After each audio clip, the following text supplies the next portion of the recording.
Hello, નમસ્તે, નમસ્કાર, જય શ્રી રામ, જય શ્રી કૃષ્ણ. ધોરણ 11 અને 12 માટે ઇંગ્લિશ ગ્રામરમાં સેક્શન ઈમાં આવતો 5 માર્ક્સનો એક મહત્વનો મુદ્દો એટલે કે ઇન્ફોર્મેશન ટ્રાન્સફર.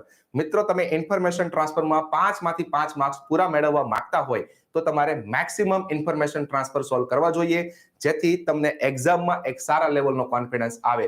તો એવા જ હેતુથી અત્યાર સુધીમાં આપણે 1 થી 6 પાર્ટ ડિસ્કસ કરેલા છે. જોવાના બાકી હોય તો ખાસ જોજો, કેમ કે ઇન્ફોર્મેશન ટ્રાન્સફર અલગ અલગ સ્વરૂપે આવે છે. ટેબલ સ્વરૂપે આવી શકે, આલેખ સ્વરૂપે આવી શકે, ડાયાગ્રામ સ્વરૂપે આવી શકે, યસ, અને પાઈ ચાર્ટ સ્વરૂપે પણ આવી શકે. તો એવા બધા જ જે ઇન્ફોર્મેશન ટ્રાન્સફર આવે છે ડિસ્કસ કરેલા છે અને કરતા પણ રહીશું, જેથી એક્ઝામમાં કોન્ફિડન્સ આવે. તો આજે ડિસ્કસ કરીએ પાર્ટ નંબર 7 નું ઇન્ફોર્મેશન ટ્રાન્સફર. તો મિત્રો, તમે સ્ક્રીન પર પાર્ટ નંબર 7 નું ઇન્ફોર્મેશન ટ્રાન્સફર જોઈ શકો છો. સૌથી પહેલું કામ કરવાનું, શાંતિથી સૂચનાને વાંચવાનું. તો સૂચનામાં તમને દેખાશે, study the following table and write a paragraph on it about 80 words. Program of day 1 of the prime minister's visit to the USA. તો સૂચના ઉપરથી તમને એટલી વાત ખબર પડશે કે પ્રાઇમ મિનિસ્ટરની એક વિઝિટની વાત છે. ક્યાંની વિઝિટ? યુએસએ ની. યસ, 1 ડે નો પ્રોગ્રામ છે, જેનું તમને ટેબલ સ્વરૂપે માહિતી આપેલી છે. બીજી એક વાત, તમે સૂચનાને શાંતિથી ઓબ્ઝર્વ કરશો તો ખ્યાલ આવશે, તમને ક્લિયર કટ સૂચનામાં લખીને આપેલું છે કે તમારે 80 શબ્દોમાં કામ કરવાનું છે. મતલબ બહુ વધારે પડતું લખાણ આ મુદ્દામાં લખવાનું નથી. બીજી એક વસ્તુ, પેરેગ્રાફ સ્વરૂપે કામકાજ કરવાનું છે. આ પણ મુદ્દો ખાસ મગજમાં રાખજો. ક્લિયર? ચલો સ્ટાર્ટ કરીએ. સૌથી પહેલું કામ, જે ઓવરઓલ ચાર્ટ જેના પર આપેલો છે એનું વાક્ય લખવાનું, જે આપણે અત્યાર સુધી 1 થી 6 પાર્ટમાં ડિસ્કસ કરેલી છે. This table gives us the information about, આવું લખી નાખવાનું. અથવા તો this data shows us the information about. ત્યારબાદ સૂચનામાંથી જ તમને માહિતી મળી જશે. તો આ પ્રમાણે આપણું પહેલું વાક્ય બનશે, this data shows us the information about the program of day 1 of the prime minister's visit to the USA. તમે જોઈ શકો છો અહીંથી ધ પ્રોગ્રામથી લઈને યુએસએ સુધીની માહિતી તમને સૂચનામાંથી જ મળી જશે.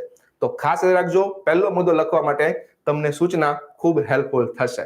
હવે આ પહેલો મુદ્દો લખાઈ જાય પછી શાંતિથી તમે ઓબ્ઝર્વ કરો, આ કોષ્ટકમાં તમે કઈ પ્રકારની ગ્રામરની વાક્ય રચના વાપરશો જેથી તમારા વાક્ય સરળતાથી અને કોષ્ટક લગતા બને. તો આપણે આ કોષ્ટકને ઓબ્ઝર્વ કરશું તો ખ્યાલ આવશે, અહીંયા બધા જ જે ટાસ્ક આપેલા છે પીએમ ના, એ કરવાના છે. એનો મતલબ તમે અહીંયા ભવિષ્યકાળ વાપરી શકો.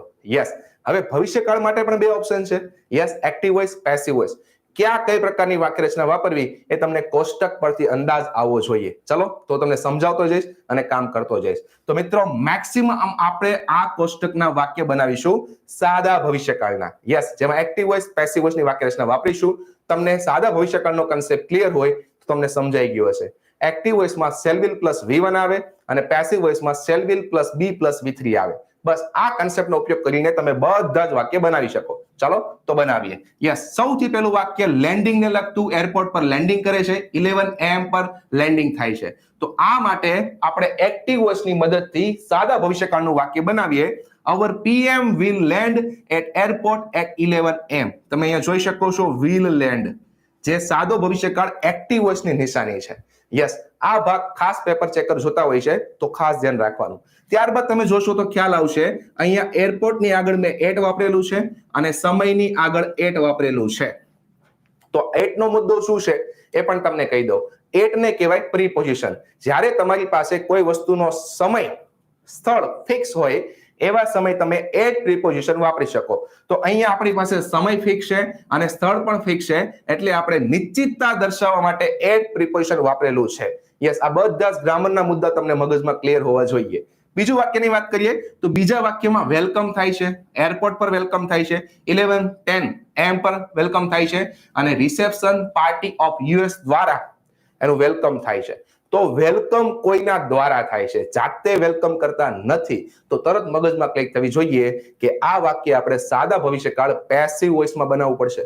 ચાલો બનાવીએ. Yes, our PM will be welcomed. જોઈ લો, will be પ્લસ V3 દેખાય છે. અહીંયા પણ સમય ફિક્સ છે એટલે એટ નો ઉપયોગ કરેલો છે અને પેસિવ વોઇસ છે એટલે કર્તાને બાય થી આપણે લખેલું છે. તો આ પ્રમાણે આપણે સાદા ભવિષ્યકાળ પેસિવ વોઇસની વાક્ય રચનાની મદદથી બીજું વાક્ય બનાવ્યું. ચાલો ત્રીજા વાક્યની વાત કરીએ. ત્રીજું વાક્ય કંઈક આપણે આવી રીતે બનાવીશું. Our PM will reach, જોઈ લો આ પણ તમારો એક્ટિવ વોઇસ છે, at Windsor Hotel at 12 PM with the Secretary of the State. તો 3 વાક્યોમાં આપણે 2 વાક્ય એક્ટિવ વોઇસ થી બનાવ્યા અને 1 વાક્ય પેસિવ વોઇસ થી બનાવ્યા. શું કામ? એ પણ તમને ક્લિયર કટ ખ્યાલ આવી ગયો છે. આગળના વાક્યની વાત કરીએ. ચોથું વાક્ય, yes, our PM will take meal and rest at Windsor Hotel up to 2 PM. Yes, અહીંયા પણ તમને સાદો ભવિષ્યકાળ એક્ટિવ વોઇસ જ દેખાય છે. એનો મતલબ આ કોષ્ટકમાં મેજોરિટી વાક્ય રચના સાદા ભવિષ્યકાળ એક્ટિવ વોઇસ થી બને છે. નેક્સ્ટ વાક્ય જોઈએ. Yes, our PM will meet US President in White House at 3 PM. તો અહીંયા પણ તમને સાદો ભવિષ્યકાળ એક્ટિવ વોઇસ દેખાય છે. તો મિત્રો અહીંયા જે તમને રો 5 આપેલી હતી એમાં 4 રો નું કામકાજ આપણે સાદા ભવિષ્યકાળ એક્ટિવ વોઇસમાં કરેલું છે અને આ એક રો નું કામ આપણે પેસિવ વોઇસમાં કરેલું છે. અને જ્યાં આપણી પાસે સમય ફિક્સ હતો, જ્યાં આપણી પાસે સ્થળ ફિક્સ હતું, ત્યાં આપણે એટ પ્રીપોઝિશન વાપરીને આ 5 રો ના વાક્ય બનાવેલા છે જે તમને ક્લિયર કટ સમજાઈ ગયા હશે. હવે આ 5 વાક્યો તમારા લખાઈ જાય અને ઉપરનું વાક્ય આપણે સૂચના પ્રમાણે લખેલું હતું એને આધારે ઓબ્ઝર્વ કરો. જે પ્રમાણે તમને કીધું હતું 80 શબ્દો એ પ્રમાણે થાય છે.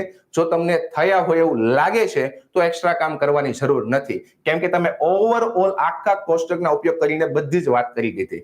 હવે એવું લાગે છે કે વાક્યો થોડા એડ કરવા જેવા છે, 80 શબ્દો પૂરા થતા નથી, તો તમે જાતે થોડું કોષ્ટકને ઓબ્ઝર્વ કરીને તમે એક્સ્ટ્રા વાક્ય પણ લખી શકો. ચાલો તો 1-2 વાક્ય આપણે એવા લખીએ અને કોષ્ટકને વધારે સારું અને અસરકારક બનાવીએ. Here we can see that, આપણે જોઈ શકીએ છીએ the prime minister's timetable is very busy. Yes, આ કઈ રીતે બનાવ્યું છે જે તમે અહીંયા ટાઈમ જોઈ શકો છો. શેડ્યુલ એટલું બધું ટાઈટ છે, એક પછી એક, જેના હિસાબે આપણે એવું લખ્યું છે કે આપણે અહીં જોઈ શકીએ છીએ કે પ્રાઇમ મિનિસ્ટરનું શેડ્યુલ ઘણું ટાઈટ છે, બિઝી છે. યસ, નેક્સ્ટ આપણે 5મા મુદ્દાને આધારે લખી શકીએ કે જે મીટિંગ છે એ મહત્વની છે. The meeting between US President and our PM will be very important. તો મિત્રો આ પ્રમાણે તમે કટ ટુ કટ પ્રોપર વાક્ય રચનાથી ઇન્ફોર્મેશન ટ્રાન્સફર સરળતાથી લખી શકો છો. આશા રાખું છું એક સરસ મજાનું ઇન્ફોર્મેશન ટ્રાન્સફર તમારા મગજમાં ક્લિયર થયું હશે. કઈ પ્રકારની વાક્ય રચના, ગ્રામરના કયા મુદ્દા વાપરવા એ પણ તમને ક્લિયર કટ ખબર પડી હશે. આવી રીતે જેટલા તમે વધારે સોલ્વ કરશો એટલો જ તમને કોન્ફિડન્સ મળશે. તો અગાઉના તમારે પાર્ટ 1 થી 6 જોવાના બાકી હોય તો ખાસ જોજો, જેથી એક્ઝામમાં તમારો એક પણ માર્ક્સ મિસ ના થાય અને તમે ઇન્ફોર્મેશન ટ્રાન્સફરમાં 5 માંથી 5 માર્ક્સ પૂરા લઈ શકો. આવી રીતે નવા ટોપિક ડિસ્કસ કરતા રહીશું. મળીએ નેક્સ્ટ લેક્ચરમાં. થેન્ક યુ, આભાર.